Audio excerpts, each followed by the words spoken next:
মাননীয় মুখ্যমন্ত্রী শুভেন্দু অধিকারী মহাশয়, আপনার কাছে আমার কিছু বক্তব্য আছে।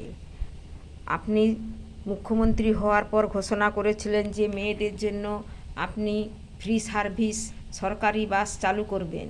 সেই মতোই কিন্তু ফ্রি সার্ভিস চালু করেছেন, কিন্তু সেই ফ্রি সার্ভিস সরকারি বাসে চালু করার ফলে মেয়েদের যে অভিশাপ না আশীর্বাদ সেটাই আমরা বুঝতে পারছি না। আমি মূলত উত্তর নরঘাটের মেয়ে।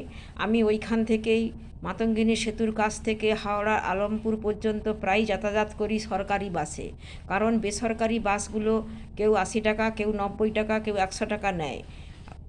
আমার পক্ষে ওটা দিতে কষ্টকর, তাই আমি প্রায়ই সরকারি বাসে 60 টাকাতেই যাই। সেই মতো যখন আপনি ফ্রি সার্ভিস চালু করলেন তখন মনে মনে কিন্তু খুবই আনন্দ পেয়েছিলাম, যাক তাহলে আমাদের জন্য মুখ্যমন্ত্রী কিছুটা ভাবছে। কিন্তু সেই ভাবনা যে একদম দুর্ভাবনা হবে সেটা আমরা ভাবতে পারিনি। এটা সরকারি বাস কি আমাদের কাছে আশীর্বাদ না অভিশাপ, সেটাই এখন বুঝে উঠতে পারছি না।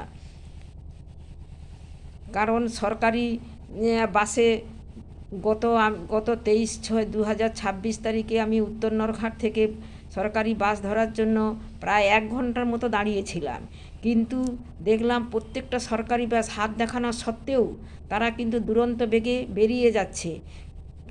দু একটা বাসের পিছু পিছু কিছুটা ছুটতে ছুটতে গেলাম, কিন্তু তারা এমনভাবে চলে যাচ্ছে যে আমাদের পক্ষে তো ওরকম ছোটাছুটি করা সম্ভব নয়। তাই অগত্যা আমি লোকাল বাসে করে নিমতৌড়িতে গেলাম। সেখানেও গিয়ে দেখলাম একই অবস্থা। সেখানেও আমার মতো বহু মেয়ে দাঁড়িয়ে আছে, তাদেরও একই বক্তব্য যে কোনো সরকারি বাসে আমাদের নিতে যাচ্ছে না। কি হলদিয়াগামী হলদিয়া হাওড়া সরকারি বাস কিংবা দীঘা হাওড়া সরকারি বাস, একই অবস্থা, একই পরিস্থিতি।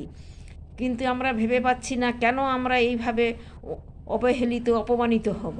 আমরা পয়সা দিয়েই যাব, কিন্তু তা সত্ত্বেও তো আমাদের তো এইভাবে এর মধ্যে দুরবস্থার মধ্যে পড়তে হচ্ছে, সেটাই আমরা ভেবে পাচ্ছি না। তাই আপনার কাছে আমার একান্ত অনুরোধ, আপনি হয় ফ্রি সার্ভিস তুলে দিন, না হয় আপনি কিছু সরকারি বাস নামান যাতে কেবলমাত্র মহিলারাই যাতায়াত করতে পারবে। আর না হয় আপনি যে সরকারি বাসের কন্ডাক্টর এবং বাস চালক ওদের বিরুদ্ধে কড়া ব্যবস্থা নিন। কেন ওরা আমাদের মতো মেয়েদের নেবে না? মেয়েরা কি দোষ করেছে? ওরা তাহলে কি বিগত সরকারের সময় তো বাস চালাতো, তো তখন কি ওদের কিছু টাকা কি ওদের পকেটের মধ্যে যেত?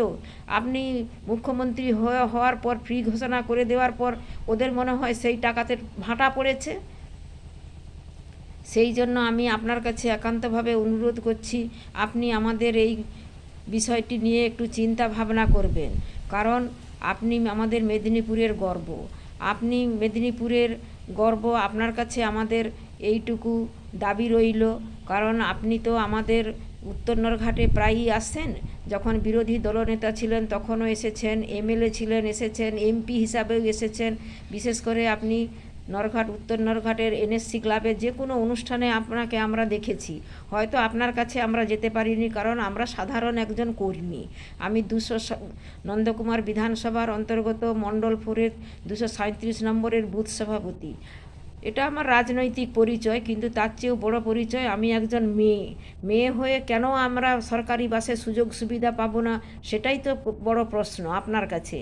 আপনি যদি এই উপযুক্ত ব্যবস্থা না করেন, তাহলে এই রকম ঘটনায় আমরা যে দিনের পর দিন যদি অপমানিত লাঞ্ছিত হতে থাকি সরকারি বাসে, তাহলে আমরা কি করে ভাববো যে আমরা রামরাজ্যে বাস করে আছি, আপনার রাজ্যে বাস করে আছি?